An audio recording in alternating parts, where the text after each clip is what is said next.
गणेश जी विघ्न विनाशक व शीघ्र प्रसन्न होने वाले देवता हैं। अगर कोई सच्चे मन से गणेश जी की वंदना करता है तो गौरी नंदन तुरंत प्रसन्न होकर उसे आशीर्वाद प्रदान करते हैं। वैसे भी गणेश जी जिस स्थान पर निवास करते हैं उनकी दोनों पत्नियां रिद्धि तथा सिद्धि भी उनके साथ रहती हैं। उनके दोनों पुत्र शुभ लाभ का आगमन भी गणेश जी के साथ ही होता है। कभी कभी तो भक्त भगवान को असमंजस में डाल देते हैं। पूजा पाठ व भक्ति का जो वरदान मांगते हैं वह निराला होता है। काफी समय पहले की बात है, एक गांव में एक अंधी बुढ़िया रहती थी। वह गणेश जी की परम भक्त थी। आंखों से भले ही दिखाई नहीं देता था, परंतु वह सुबह शाम गणेश जी की बंदगी में मग्न रहती। नित्य गणेश जी की प्रतिमा के आगे बैठकर उनकी स्तुति करती, भजन गाती व समाधि में लीन रहती। गणेश जी बुढ़िया की भक्ति से बड़े प्रसन्न हुए।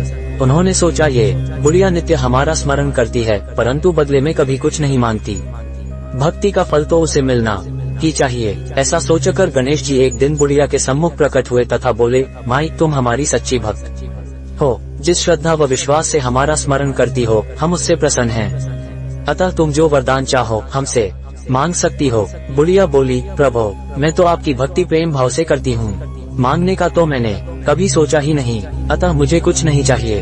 गणेश जी पुनः बोले, हम वरदान देने के लिए आए हैं। बुढ़िया बोली, हे सर्वेश्वर मुझे मांगना तो नहीं आता, अगर आप कहें तो मैं कल मांग लूंगी, तब तक मैं अपने बेटे व बहू से भी सलाह मशविरा कर लूंगी। गणेश जी कल आने का वादा करके वापस लौट गए। बुढ़िया का एक पुत्र व बहू थे। बुढ़िया ने सारी बात उन्हें बताकर सलाह मांगी।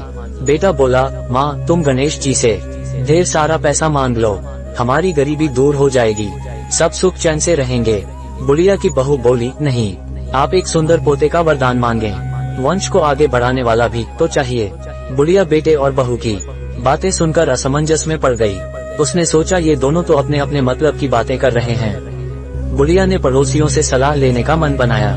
पड़ोसन भी नेक दिल थी। उसने बुढ़िया को समझाया कि तुम्हारी सारी जिंदगी दुखों में कटी है, अब जो थोड़ा जीवन बचा है वह तो सुख से व्यतीत हो जाए। धन अथवा पोते का तुम क्या करोगी? अगर तुम्हारी आंखें ही नहीं हैं, तो ये संसारिक वस्तुएं तुम्हारे लिए व्यर्थ हैं। अतः तुम अपने लिए दोनों आंखें मांग लो। बुढ़िया घर लौट आई। बुढ़िया और भी सोच में पड़ गई। उसने सोचा, कुछ ऐसा मांग लूं जिससे मेरा बहू व बेटे सबका भला हो। लेकिन ऐसा क्या हो सकता है? इसी उधेड़तुन में सारा दिन व्यतीत हो गया।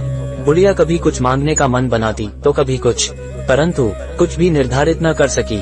दूसरे दिन गणेश जी पुनः प्रकट हुए तथा बोले, आप जो भी मांगेंगे वह हमारी कृपा से हो जाएगा, ये हमारा वचन है। गणेश जी के पावन वचन सुनकर बुढ़िया बोली, हे गणराज, यदि आप मुझसे प्रसन्न हैं तो कृपया मुझे मनिच्छित वरदान दीजिए। मैं अपने पोते को सोने के गिलास में दूध पीते देखना चाहती हूँ। बुढ़िया की बातें सुनकर गणेश जी उसकी सादगी व सरलता पर मुस्कुरा दिए। बोले, तुमने तो मुझे ठग ही लिया है।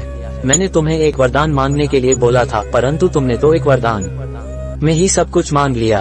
तुमने अपने लिए लंबी उम्र तथा दोनों आंखें मांग ली हैं। बेटे के लिए धन व बहू के लिए पोता भी मांग लिया। पोता होगा, ढेर सारा पैसा होगा, तभी तो वह सोने के गिलास में दूध पिएगा। पोते को देखने के लिए तुम जिंदा रहोगी, तभी तो देख पाओगी।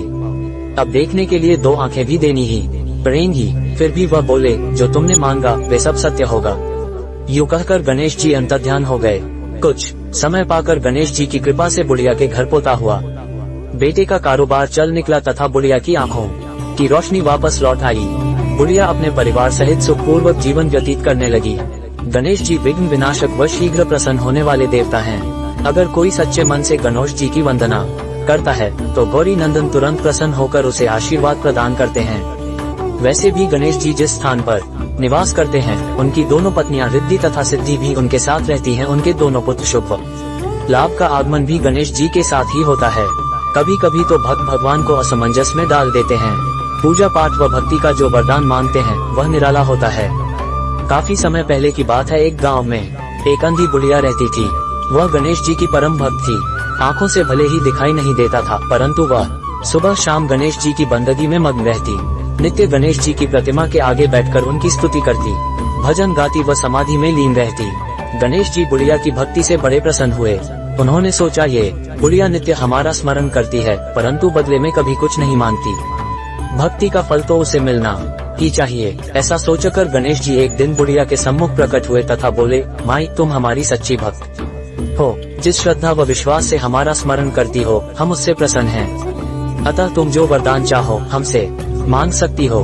बुढ़िया बोली, प्रभु मैं तो आपकी भक्ति प्रेम भाव से करती हूँ, मांगने का तो मैंने कभी सोचा ही नहीं, अतः मुझे कुछ नहीं चाहिए।